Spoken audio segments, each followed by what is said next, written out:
Di video kali ini, Mas Jojo akan menceritakan film tentang seorang bocah 18 tahun yang difitnah memperkosa seorang wanita hingga masuk penjara. Padahal, dia sama sekali tidak melakukannya. Tapi berkat kegigihan dan keberaniannya, dia mampu menjadi napi. Paling disegani dan dihormati oleh para gangster penjara. Wah, ngeri banget kan? Ya udah, daripada berlama-lama, langsung saja siapkan mata, telinga, dan anuan-anuan kalian semua. Mari kita nobar, dan inilah Rise. Film dimulai dengan memperlihatkan seorang perawat tampan bernama Will McEntire yang sedang berusaha memberikan pertolongan pertama kepada seorang pasien di UGD. Berkat kecekatan dan keterampilannya dalam memberikan CPR, alhamdulillah kondisi pasien itu perlahan mulai membaik. Dokter dan rekan-rekan perawat lainnya pun memuji kinerjanya yang sangat hebat itu. Malamnya, Will diajak teman-temannya untuk pergi ke klub malam. Di sana dia berkenalan dengan cewek cantik yang baru saja putus dengan pacarnya. Demi menghibur cewek itu yang lagi patah hati, Will pun menemaninya minum bandrek sampai teler sepanjang malam. Should I do this? It was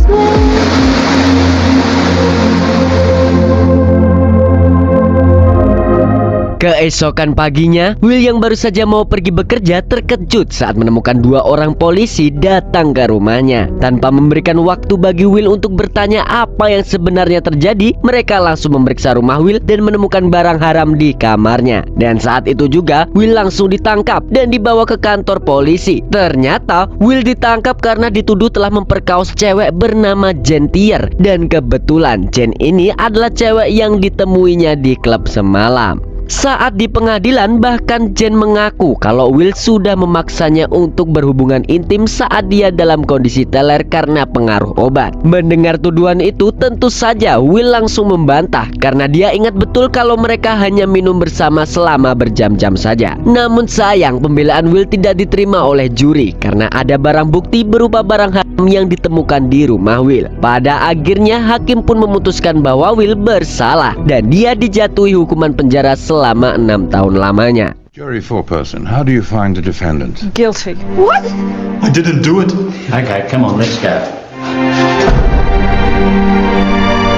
Setelah melakukan pengecekan badan, Will langsung dibawa menuju ke lapas bersama dengan ketiga napi baru lainnya. Di dalam mobil tahanan, seorang napi bernama Benji berusaha sok SKSD dengan terus mengoceh di sepanjang perjalanan. Sedangkan seorang napi yang terlihat seperti cowok kutu buku bernama Reed hanya diam saja karena dia tidak berani dengan Benji yang bertampang sangar itu. Karena terganggu oleh Benji yang terlalu berisik, akhirnya napi lainnya yang bernama Jimmy Covey memukul Benji sampai pingsan.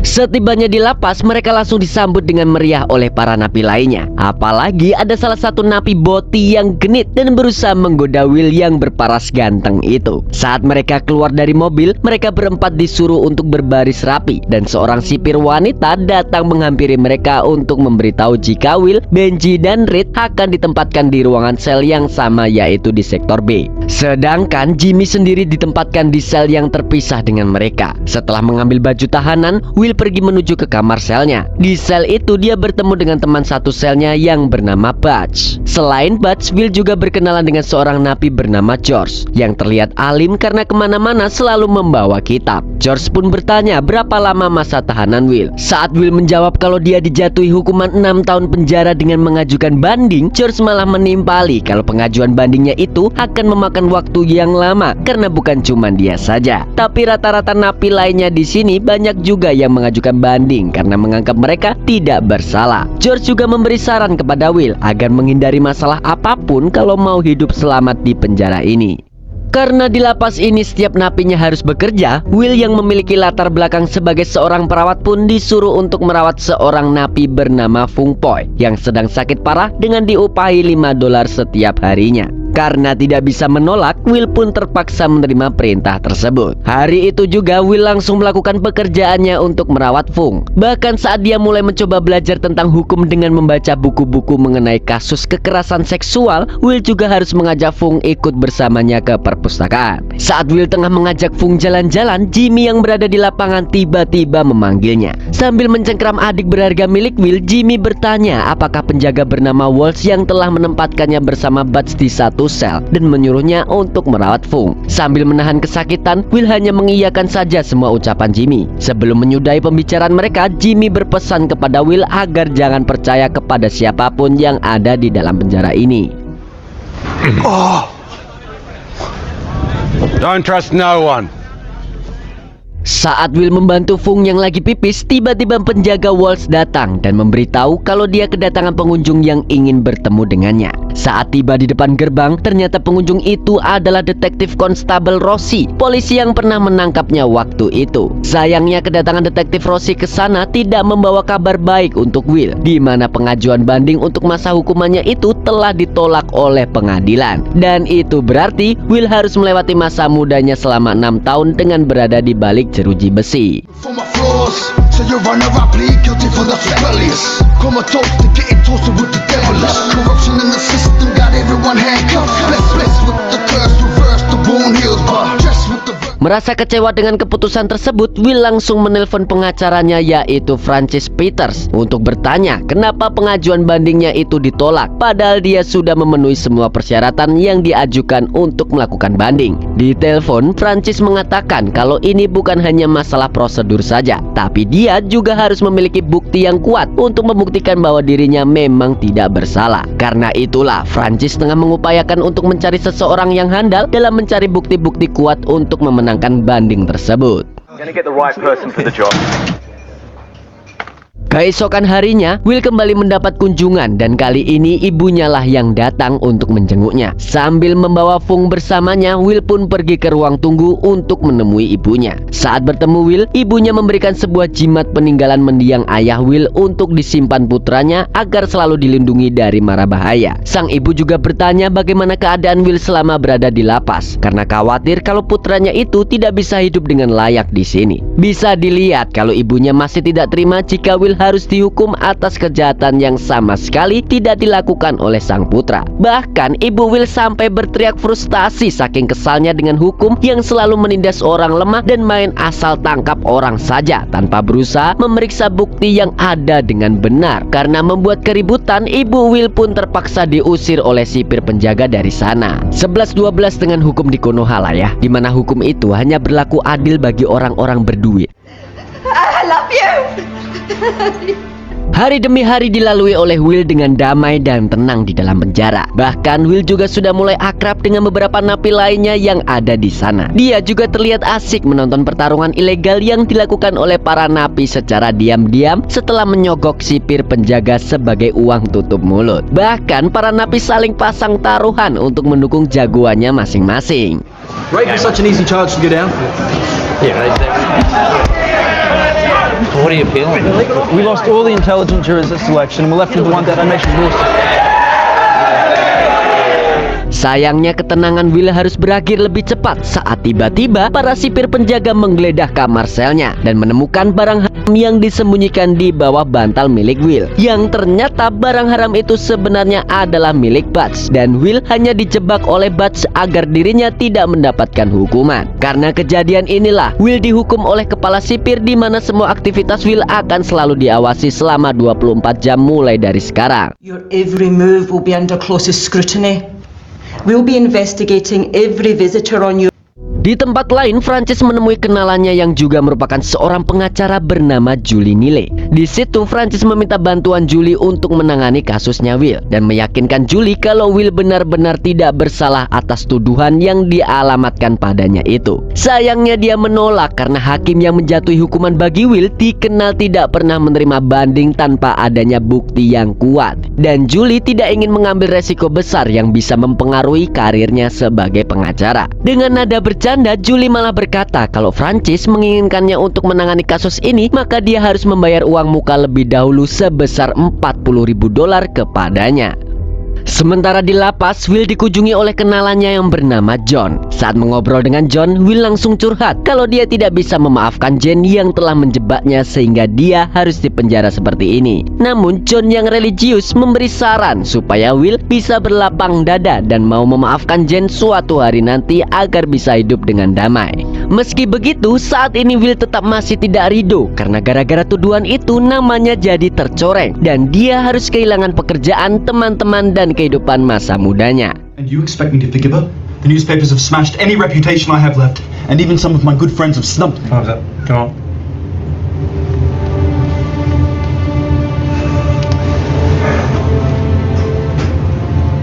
Di hari berikutnya, saat Will sedang latihan gym, seorang sipir penjara mendatanginya untuk memberikan surat kepadanya. Ternyata surat itu dikirim oleh TTM-nya yang bernama Liz, dan cewek itu adalah putrinya John. Di surat itu Liz meminta maaf karena tidak bisa menjenguknya ke penjara, karena dia pasti tidak akan bisa menahan tangisnya kalau melihat Will secara langsung. Makanya dia meminta ayahnya untuk mewakilinya datang ke penjara agar bisa mengetahui kondisi Will saat ini. I would love to come and see you, but don't know whether I will be able to keep it together. Setelah mendapat surat dari Liz, entah kenapa keinginan Will untuk bebas dari penjara semakin meningkat. Jika tidak bisa menggunakan cara legal untuk keluar dari penjara, Will pun kepikiran untuk menggunakan cara lebih ekstrim agar bisa kabur dari penjara secepatnya. Karena itulah dia pergi menemui Jimmy untuk meminta bantuannya. Sayangnya Jimmy menolak karena tidak ingin Will mengambil resiko yang akan merugikan dirinya sendiri. Di tengah pembicaraan mereka, tiba-tiba beberapa napi berantem di tengah lapangan. Melihat itu, Jimmy langsung bergegas pergi ke sana untuk menghentikan perkelahian itu. Namun dia malah ditahan oleh sipir penjaga karena dikira juga terlibat dalam perkelahian tersebut. Alhasil Jimmy pun dihukum dan ditempatkan di sel isolasi selama beberapa waktu.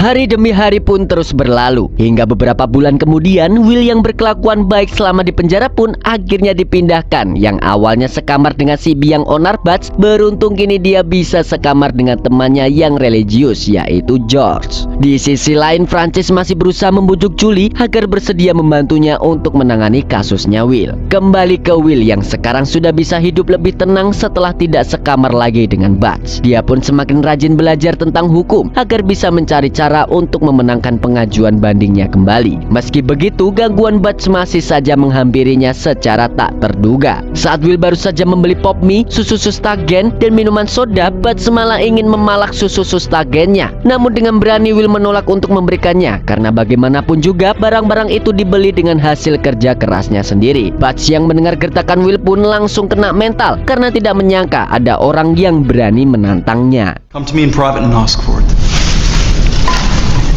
Saat jam makan siang, Will bertemu dengan Jimmy di kantin penjara. Tidak hanya Will yang dipindahkan kamar selnya, Jimmy juga sudah ditempatkan di sektor B yang sama dengan Will. Di situ Jimmy mengatakan kalau dia bersedia membereskan wanita itu asalkan Will memberikannya imbalan sebesar $10.000 kepadanya. Mendengar itu, Will yang sudah mulai berubah menjadi lebih alim langsung menolaknya mentah-mentah. Karena meski dia belum bisa memaafkannya 100%, namun dia tidak akan pernah meminta seseorang untuk membunuh orang lain. Dan Will pun percaya kalau Jimmy juga bukan orang yang seperti itu. Namun Jimmy bercerita kalau dia sudah pernah membunuh seseorang saat dirinya masih kecil. Makanya Jimmy berkata kepada Will kalau dia tidak sebaik yang dipikirkan olehnya. I couldn't find none. It was a Friday and I went looking, so I stabbed the prick. Malamnya, Will tidak bisa tidur karena terus memikirkan nasibnya yang sial ini. Saking frustasinya, dia meluapkan semua rasa sedihnya itu dengan menulis surat untuk Jane, cewek yang telah membuatnya dijebloskan ke penjara. Sambil menangis, Will menuliskan semua hal yang diketahuinya, di mana dia yakin kalau tidak pernah memperkaosnya dan mereka berdua hanya menghabiskan waktu bersama atas dasar suka sama suka. Meski Will tidak tahu kenapa Jane melakukan itu padanya, namun dalam surat itu Will juga mengatakan kalau dia sudah memaafkan semua perbuatan Jane kepadanya karena dia hanya ingin hidup tenang tanpa harus menyimpan dendam di sepanjang hidupnya. I forgive you.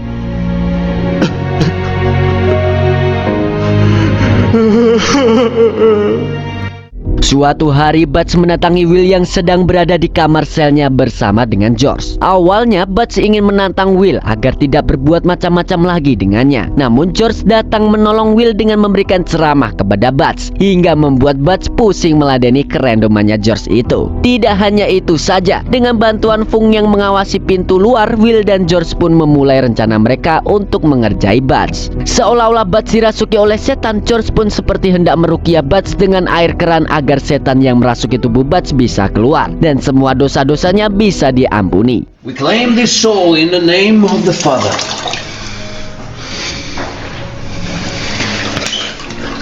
Welcome to the kingdom.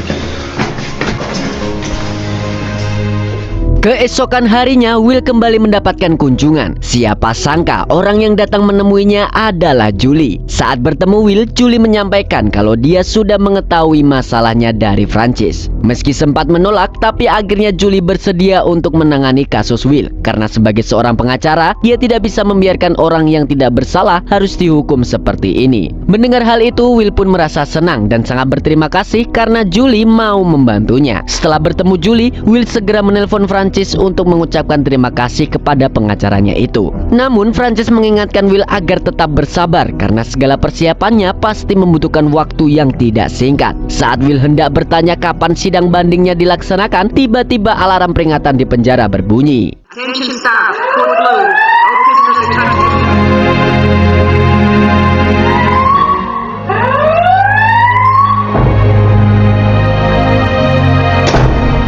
Ternyata hal tak terduga telah terjadi, di mana Benji ditemukan dalam kondisi penuh luka karena hampir mau COD-an dengan malaikat maut. Mengetahui itu tentunya membuat Will syok karena tidak percaya orang senarsis dan seberingas Benji bisa berbuat nekat seperti itu. Kini Will pun sadar betapa kejamnya kehidupan di balik jeruji besi karena hal apapun yang di luar Nurul bisa terjadi di sini. Welcome to the jungle, my friend. In here, even small things can make people crack.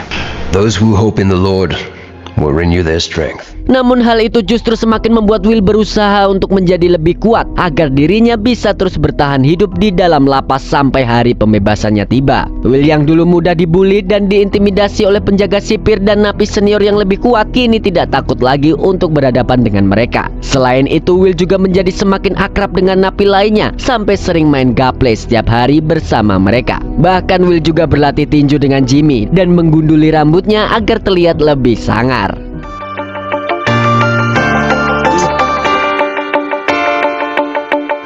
Watch it, Roxy. Oh, what?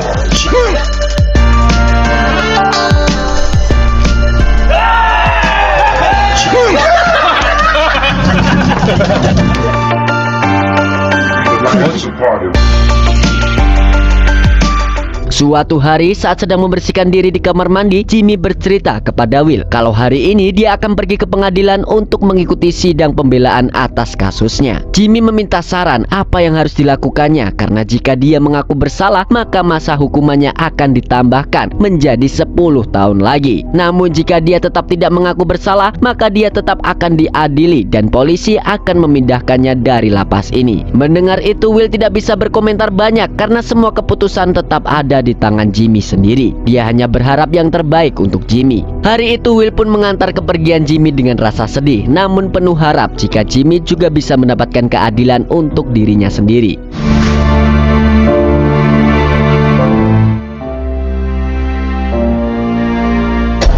Saat Will tengah menghabiskan waktu bersama Fung, tiba-tiba penjaga Waltz datang dan mencoba memancing emosi Will dengan terus berbicara omong kosong kepadanya. Melihat sohibnya diganggu, Fung berusaha sekuat tenaga untuk mengusir penjaga Waltz dari sana. Namun penjaga Waltz malah memukulnya dengan kasar hingga membuat penyakit Fung langsung kumat. George yang melihat Fung dipukul pun segera menerjang dan menghajar penjaga Waltz. George! Fung! Breathe, boy. Leave me, Bush! George, be the fool!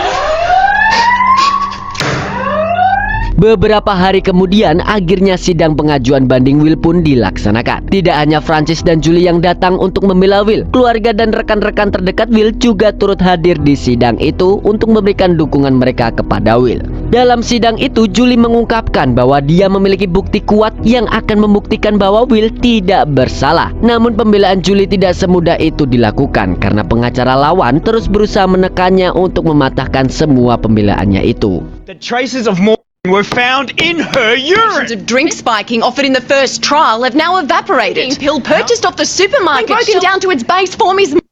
Meski begitu, dia tidak pantang menyerah dan terus melakukan upaya semaksimal mungkin untuk membuktikan bahwa bukti yang dimilikinya itu memang benar adanya. Hingga pada akhirnya Julie akhirnya menerima hasil tes laboratorium di mana disebutkan jika kadar obat penenang yang ditemukan dalam urin Jane berada di level yang paling rendah. Hal ini pun membuktikan kalau tuduhan terhadap penyalahgunaan obat-obatan itu tidaklah benar, dan itu artinya Jane tidak berada dalam pengaruh obat sama sekali saat insiden itu terjadi. Otomatis hal ini juga membuktikan kalau Will tidak memaksa Julie untuk mengonsumsi obat penenang ataupun barang haram apapun, apalagi melakukan kekerasan seksual terhadapnya. But if you care to take a look at this drug level analysis report, stimulant drugs are found in less than 5%, are equivalent to that to someone having ingested poppy seeds. This cannot be entered as evidence now. Sit down, Mr. Dunbury. Hingga beberapa hari kemudian, keputusan pengadilan pun diumumkan, di mana kali ini Will mendapatkan kabar baik karena pengajuan bandingnya telah disetujui oleh pengadilan. Dan hari itu juga Will pun sudah resmi terbebas dari statusnya sebagai narapidana dan dapat keluar dari penjara. Sebelum pergi, Will menyempatkan dirinya untuk berpamitan dengan teman-teman napi yang lain. Bahkan Fung sampai menangis saat melepas kepergian Will yang sudah dianggapnya seperti saudaranya sendiri. Meski sejak awal Will sangat ingin keluar dari penjara, namun dia tidak akan pernah melupakan hal-hal berharga yang telah dipelajari olehnya selama berada di dalam penjara.